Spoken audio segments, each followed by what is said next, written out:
Good morning, everyone. Well, I'd usually be recording this either in the midst of a run or just after completing one, but I've actually got up early this morning and got that done out of the way because I was just speaking with the Mexican Sports Chiropractic group. So one of the, usually a couple of times a year we'll get overseas, but obviously with COVID that hasn't happened. But this morning presenting to a group of the Mexican chiropractors over there and talking about assessing the run-up, one of my favourite topics.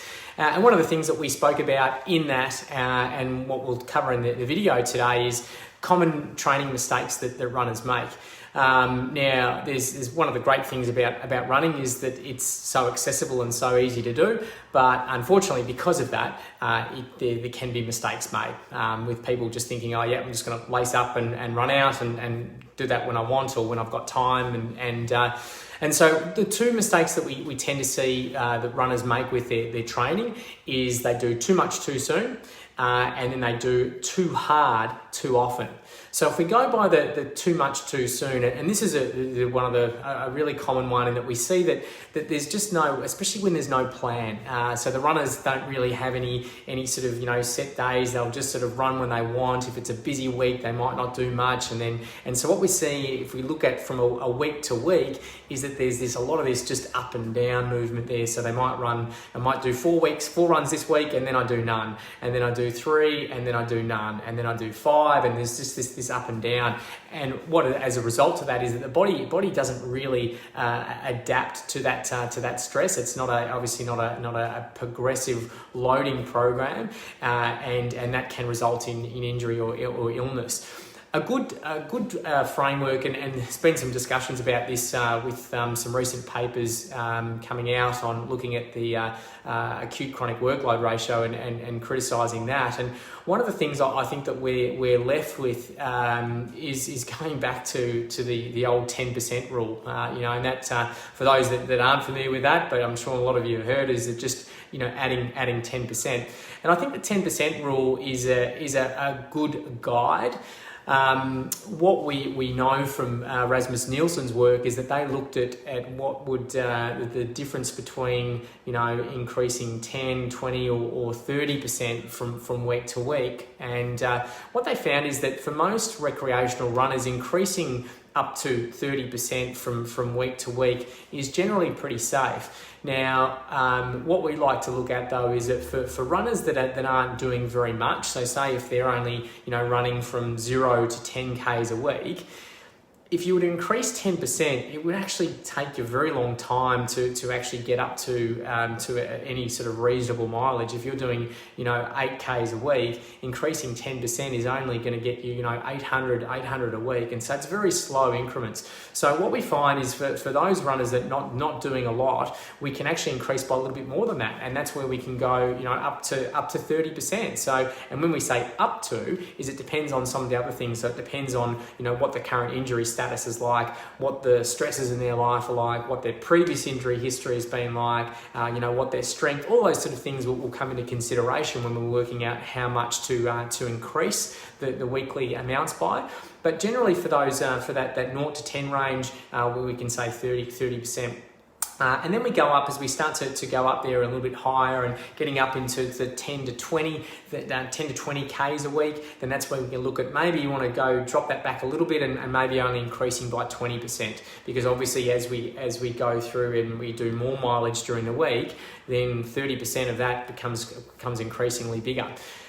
So we tend to go for that 20% there, and then as we go from the 20 upwards to 100 Ks, well then that's when we can go with 10%, and then anywhere upwards of 100 Ks, we'd like to sort of say, well, maximum 10 Ks is really all you want to be increasing from week to week. But that's sort of that's a very small portion of runners. Most of the recreational runners are usually doing anywhere up to 40 Ks, and so we can sort of say for those, ranging from an increase from 30% to 10%, depending on what range you fall in there, but also onto your running history.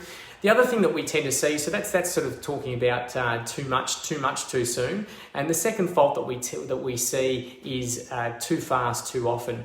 And what we tend to see is runners when they get out there, they just want to get a sweat up. They just want to run out there and run as hard as they can and get home completely stuffed. Now the problem with that is that hard running is hard on the body, and so if you're going to be running like that, you also need an adequate recovery to replenish and restore.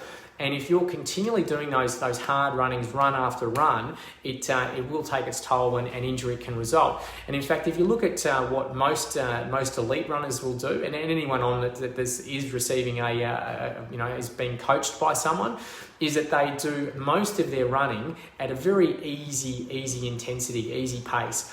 And American researcher Stephen Seil has done a lot of great work in this in the last 20 years, and he's been looking at what is the ideal balance for us to train at. And he's looked at athletes from a wide variety of endurance sports, ranging from cross country to swimming to cycling to running. And what he advocates is what's called a polarized training approach, or the 80-20 approach. And what that means, polarized means you're either doing here or here. And the 80-20 means what we're doing is that 80% of our weekly training is done at a nice, easy intensity. And then the 20% is done quite hard. What we tend to see when we have runners come in to see us is that they've often flipped that around. Most of their runs, they're doing it at a very high intensity, they're doing that hard. And we've spoken about before and posted about this on the importance of making those easy runs easy. A lot of people and a lot of our runners are quite hesitant when we say to them, look, you need to slow down. You're running too fast. And they sort of think, oh, the only way to get fast is to run fast. And no, it's actually not. You will improve in performance with this slower running. So the ideal pace that we want to be doing that 80% at, to that easy. What's an easy pace? Well, it's breathing through your nose if you're able to do so. Breathing through your nose there just ensures that you slow down. Or imagine you've got someone next to you and you're having a conversation with them. So it's what we call conversation pace. So you're running along and you're not sort of gasping and sucking for air. You can talk to the person next to you. So 80-20% is what we want to see that split there. So they're the two sort of main loading mistakes that we see, common mistakes that we see with runners. One is that they're doing too much too often. So there's this up and down movement there. There's not a gradual progression of training load. And two is that they're doing too much hard running. We need to slow down. Obviously, a good coach can give advice on this and create a plan, and that's also something that we'll do for our runners as well. So if you're needing help with your running plan and programming, please don't hesitate to contact us. Hope you enjoy the rest of your Sunday, and we'll catch you next week. Thank you.